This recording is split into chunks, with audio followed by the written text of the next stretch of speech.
So over the years, I've worked with probably hundreds, if not thousands of people to help them with their health and fitness goals. I'm not one of these coaches that says I've worked with thousands of people and that's a lie. I also haven't worked with thousands of people one-on-one. I owned a gym and we had a lot of members come through. I also have worked as an online coach for more than 10 years now. Now, yes, that is a long time. I've competed myself in multiple different sports. I've competed internationally in powerlifting and judo, both of them to a pretty good level. Over that time period of both myself competing and seeing other people competing, I wanted to have a way to make my coaching more consistent so that people would get more reliable results regardless of what it is that they were doing. So, with working with people at the gym, we often would have a lot of beginners. With working with people online, it tends to be people that are further along in the process. And what I found was that the patterns of the things that needed addressing in both were often the same. So it's often the very, very basic things, not differing by type, but differing by intensity of what people actually needed. So, for example, everybody needed better nutrition, everybody needed better training, everybody needed better sleep, everybody needed the same basic things better than what they were already doing. Now, when I look at people now and I look at coaching now, I look at it through a different lens to just I am a coach for athletes, I'm a coach for strength, I'm a coach for powerlifters. I look at it as the first thing we need to do is optimize the human. So everybody is human first. Then within being human, we have athletes. Then within athletes, we have strength athletes. Within strength athletes, we then have the individual athletes.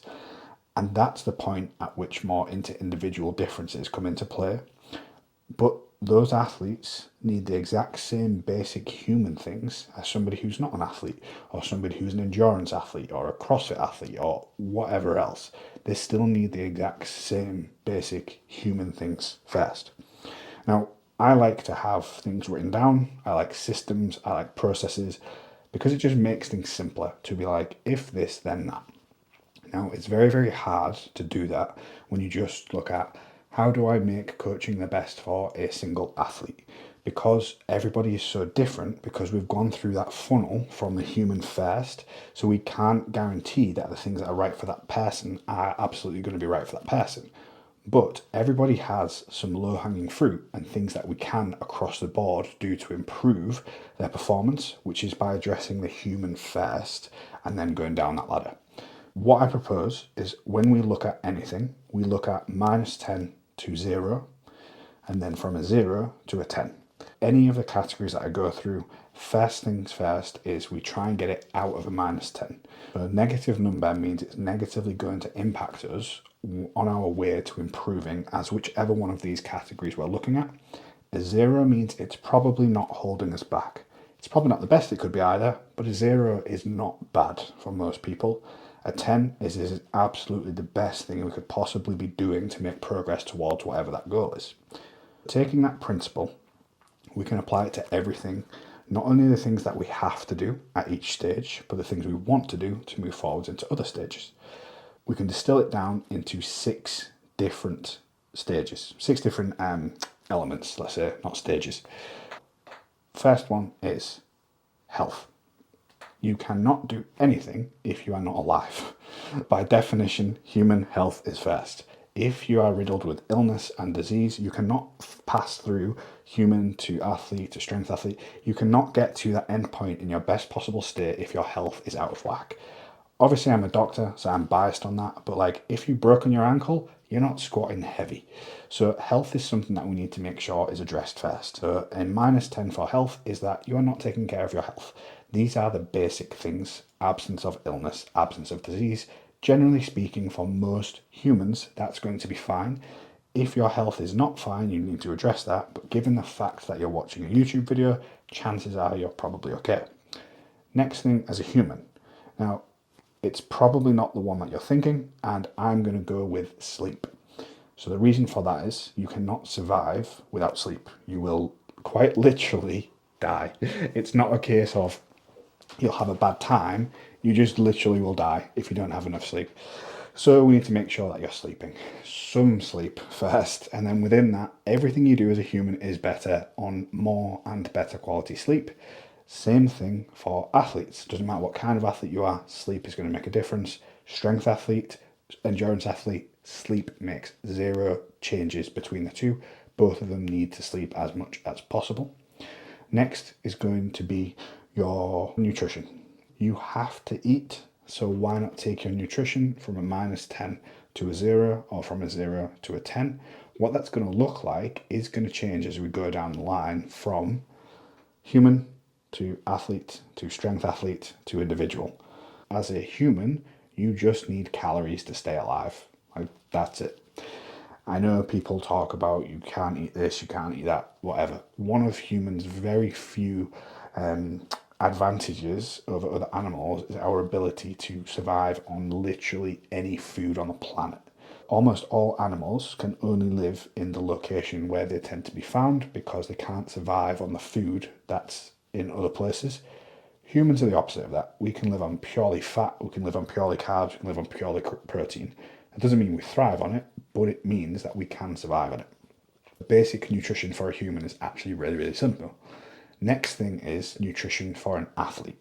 There are specific guidelines and evidence of what works best for athletes.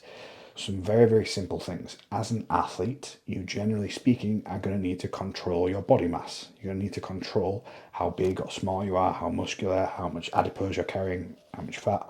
So you need to have a degree of control over your nutrition. Now, I'm not saying that has to be 100% accurately tracked or anything like that, but you do need some control over what goes into your body, because you're fueling your body now, not just to exist, but to do things that most humans can't do. You're an athlete next. Following stage, strength athlete. So your nutrition is going to be different to an endurance athlete. Where an endurance athlete might be burning thousands of calories an hour because they're actually doing something, as a strength athlete, you don't really do that much, let's be honest. And then finally, into individual differences. Different people are going to have different food preferences and respond differently to different foods. So I'm sure you've probably heard of gluten intolerance. Some people have a disease called celiac disease, which means they cannot process gluten properly, and that causes them issues. That does not mean that everybody shouldn't have gluten, it just means that that person shouldn't. So it's a case of figuring out what individual foods you respond best to and which ones you don't.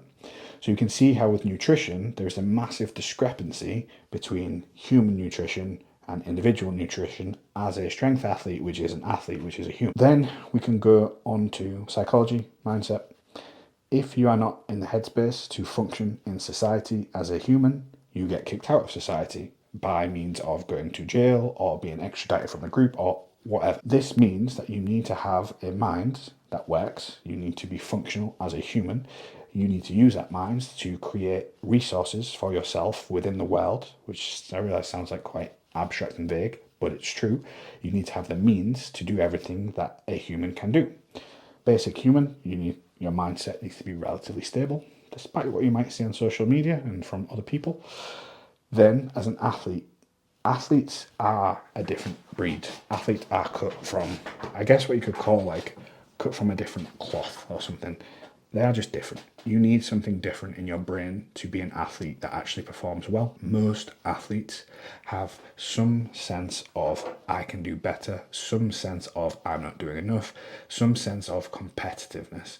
They want to be better, whether that's better than somebody else or better than themselves. As an athlete, you need to have that instinct to be able to push. When things are not easy, as an athlete, you need to have that voice that says, it doesn't matter, carry on anyway. When things are uncomfortable, you do it anyway. When things are boring, you do them anyway. You need to have that mindset as an athlete to do well. The mindset of a strength athlete versus, say, endurance athlete, I'm just picking that because they're complete opposites in terms of their sports, not in terms of their specific needs. It's a very different approach going for a 1 rep max attempt compared to going for a 2 hour long ride. There's two different things. You need to, as a strength athlete, be able to switch on like that. You need to go from relaxed, calm to max intent, focused for 30 seconds and then relax. You need to have the mindset of where you're lifting something that could literally cause your body to snap. If you don't concentrate, you can get 100% effort, you will have adrenaline firing, and you can lift it. That mindset, when you're actually competing, is relevant just to strength athletes because they are the athletes where this happens. You also need a mindset that lots of athletes have of doing the boring stuff consistently. If you want to get good at squatting, you're going to squat a lot. You need to get used to doing the mundane activities, and you need to get used to having delayed returns and delayed rewards, and not just getting instant gratification of you lifted the weight and tomorrow you are instantly bigger and stronger. You need to get used to the fact that you will do something and it will take time to see the progress, which I suppose is more of a general athlete thing than a strength athlete thing. You have to forgive me, I haven't written a script, I'm talking.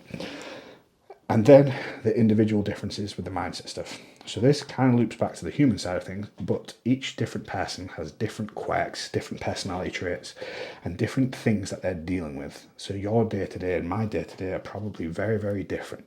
One person, they might have a lot of stress going on outside, one person might not. And the way you deal with that is obviously through your mind. Your mind is your interface with the world. It's the only way you interact with things. I can't conceptualize this well enough, but it's literally the way you're interacting with things. Is you're seeing this video, and it doesn't matter the words I'm saying, you're interpreting the words to mean what they mean to you. That's the individual differences with the mindset side of things, in that your unique perspective on the world is based on your learned experience and your genetics as to what happens in your mind. You can work on that just like you can work on anything. But that comes down to your individual circumstances, and that's a person-to-person specific thing. So you can see how we've gone from human all the way down to individual. Next up, training. Training skips the human stage altogether. You do not need to train to be a human. The difference though, and what I would use for the training element with humans, is it's called stimulus recovery adaptation. So basically, as a biological organism, as a human, something happens to your body, a stimulus. That then causes your body to adapt from that stimulus, and something changes. When you go outside and in the sunlight, the sun comes down onto the sun. The light from the sun hits your skin is then adapt by getting slightly darker, which protects them from the sun in the future. So that is that stimulus recovery adaptation. If you have too much sun exposure, you will get burned. If you have a little bit sun exposure, you'll get tanned, and you gradually be able to tolerate more sun over time. So although that's not training, this does happen in everything you do as a human. So you gradually have learned behaviors. Physically, you will have learned behaviors and things. So like if you work a manual job, you'll have calloused hands. I don't know if you can even see my hands. I don't have a manual job, but I lift. Hopefully you can tell. I don't know.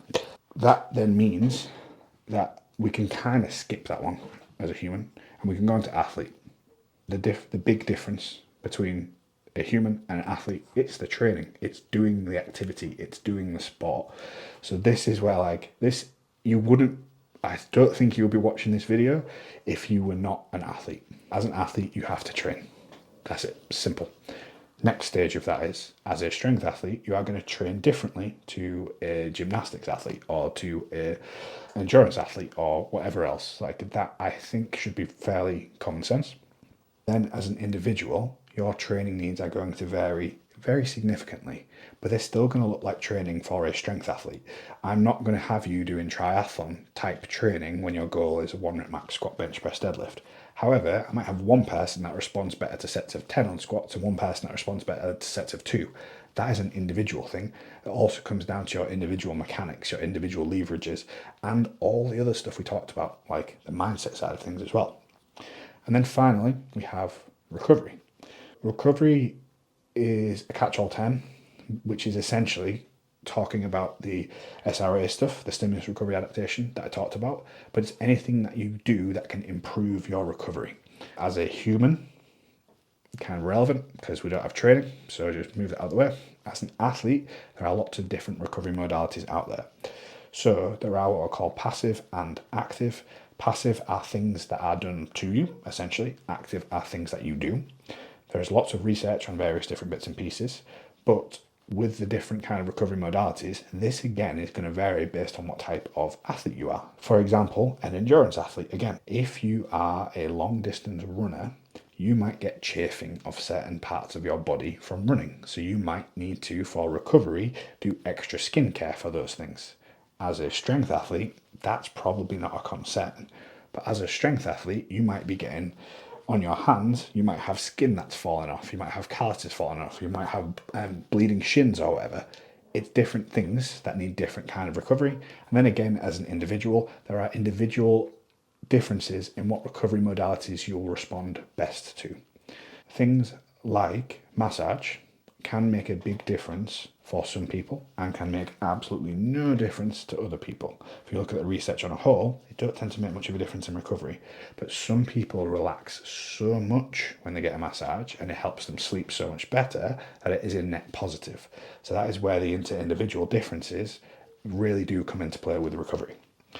And then finally, we have special supplements. So I put that as like a seventh category, which is if you compete in a non-drug tested sport, which you can in the strength sports, which makes it unique to most other sports in that I don't think I know of any other sport apart from powerlifting, strongman, and bodybuilding where there is a tested and untested version.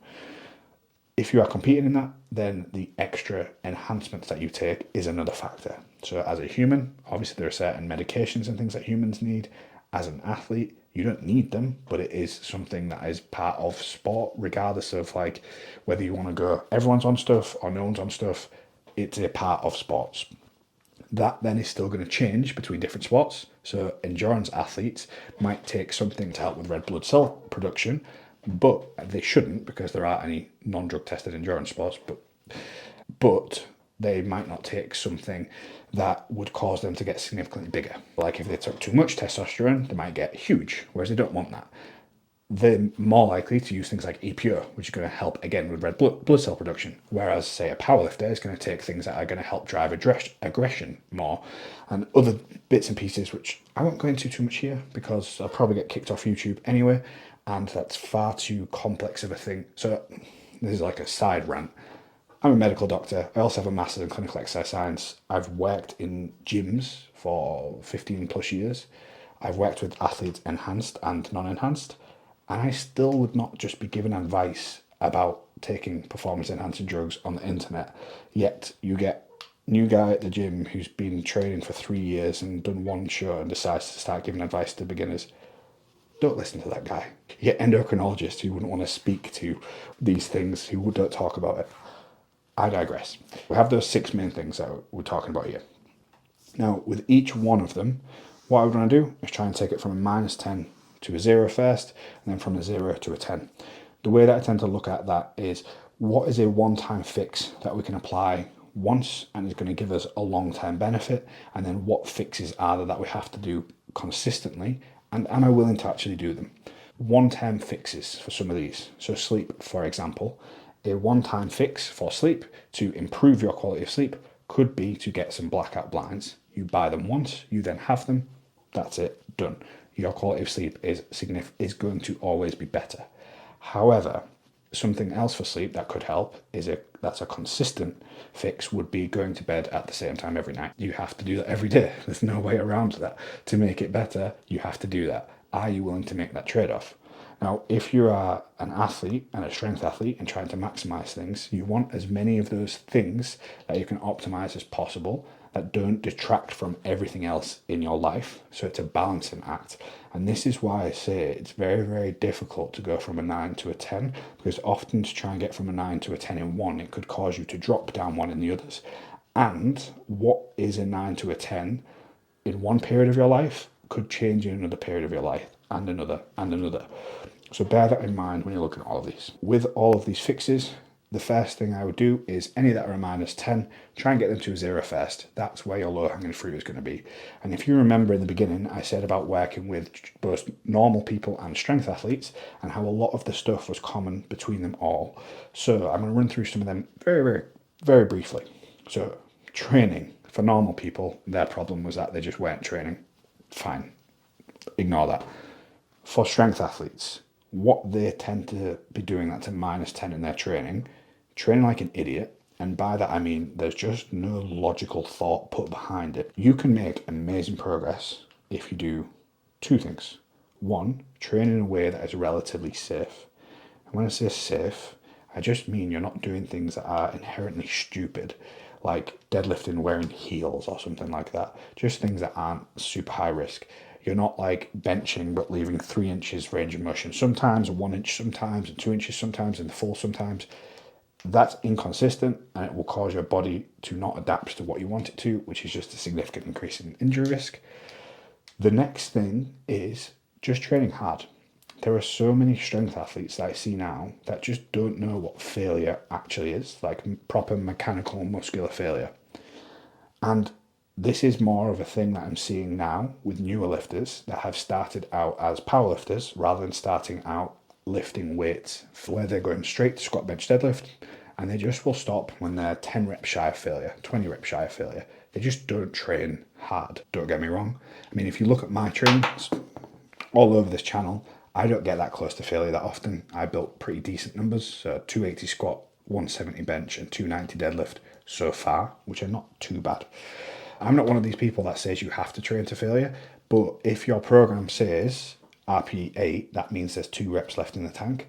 So many strength athletes I see, they will do RPE 10 when something says RPE 8 on squat, bench, deadlift, and then their accessory work, when it says RPE 8, it'll be RPE 3 or 4. It'll be like no effort whatsoever. It's like a pet peeve of mine where you'll see somebody, they will squat 200 kilos for 5 reps, RPE 9. Fine, great. Split squats, 5 kilos, 3 sets of 10, RPE 8. Nah, that doesn't add up. So basically, it's training hard is the other big missing factor. Now, this also was a thing that was missing for people that were completely new to the gym, but for them, they don't need to train that hard because the threshold for that stimulus to be enough is so low that doesn't matter. But for powerlifters, big thing that's missing with training. So that's how you get your training from a -10 to a 0. You start training, you make sure it's safe, you start training hard, and then the final part of that is you start just training consistently in terms of how often you're going to the gym and the movements you're doing. If you're trying to get stronger bench, train bench often.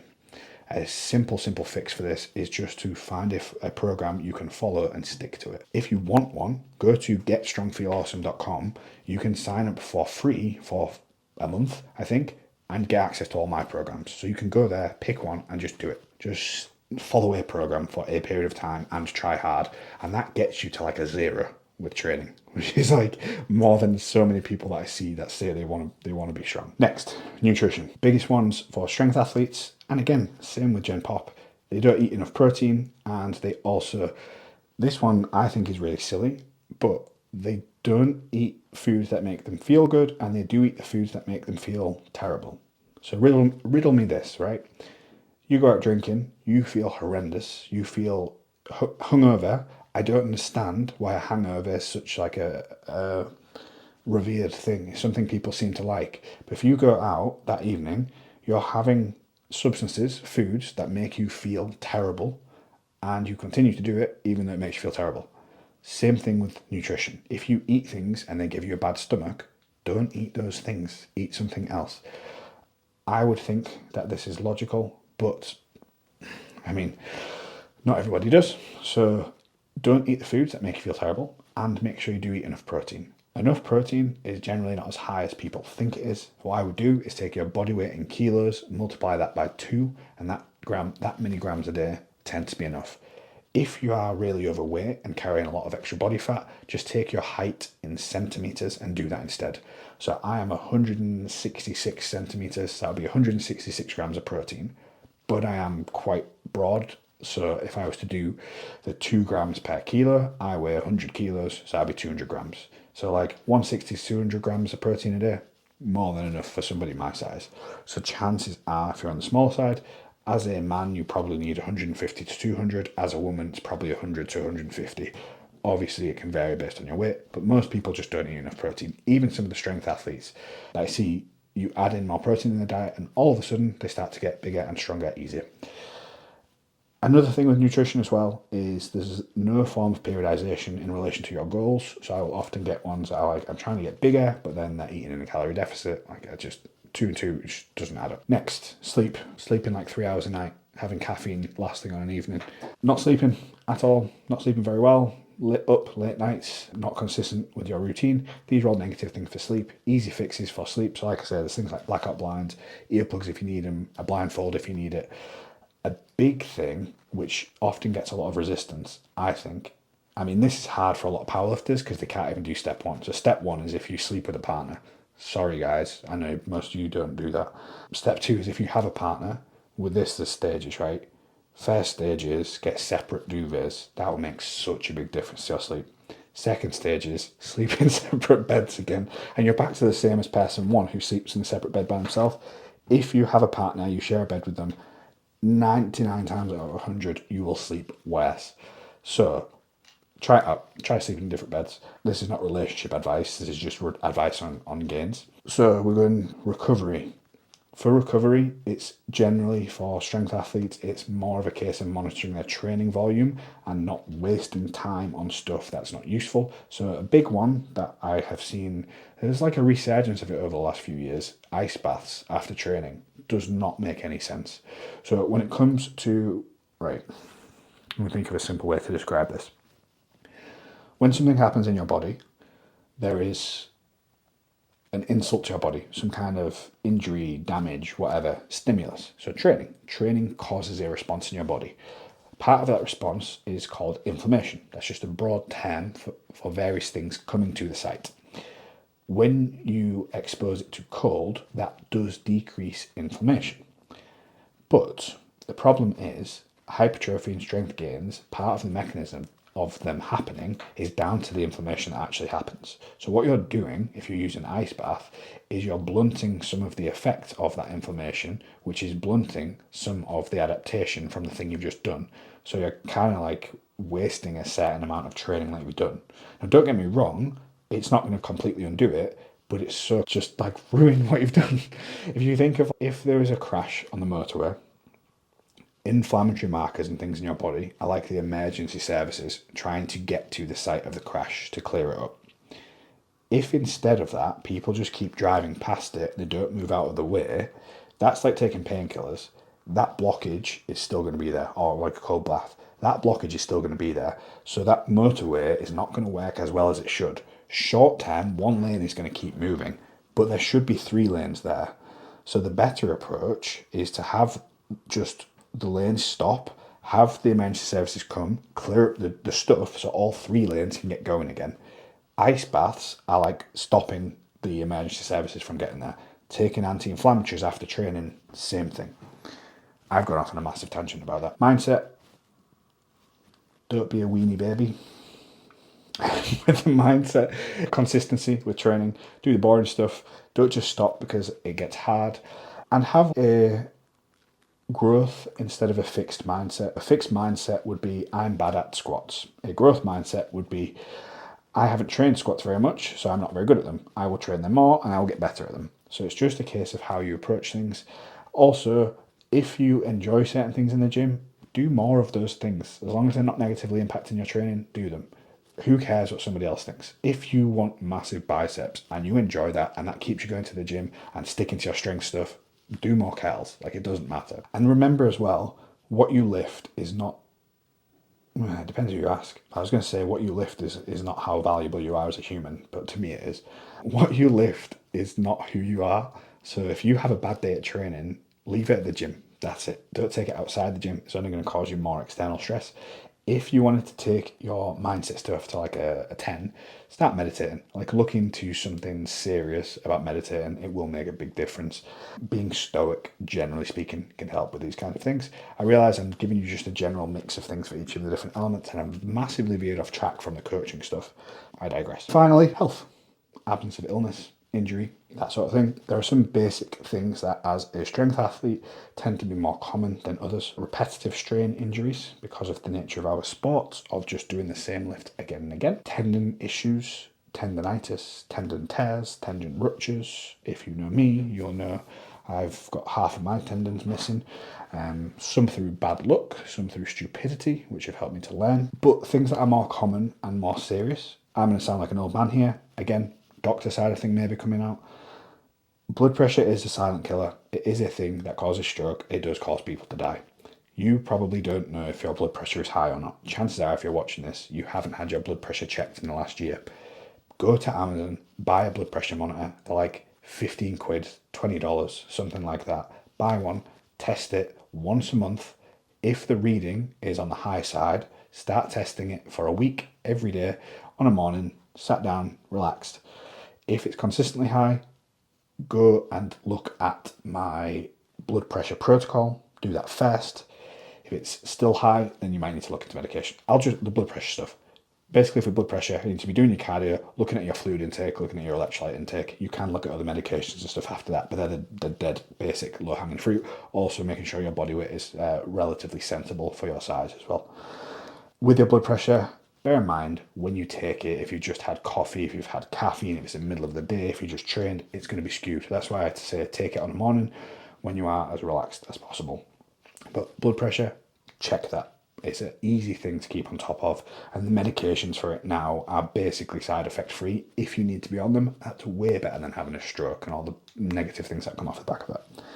And the other big one is just being fat as a strength athlete. Being a strength athlete is not an excuse just to become diabetic, and that is the actual thing I'm talking about. If you are consistently carrying a lot of extra body fat, you are increasing your risk of diabetes, heart disease, all that stuff, which I'm sure you're probably aware of. But let me put it to you a different way.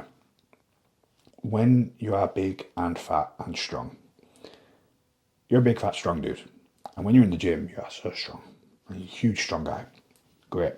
What happens when you decide you're done? Or if you get hurt, or if you're not training? Then you're just a big, fat dude.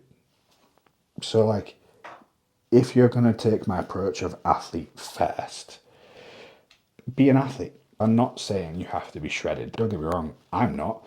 But if you're above 20%-ish body fat as a male, then you probably want to be bringing that down. You probably shouldn't be much more than that as an athlete.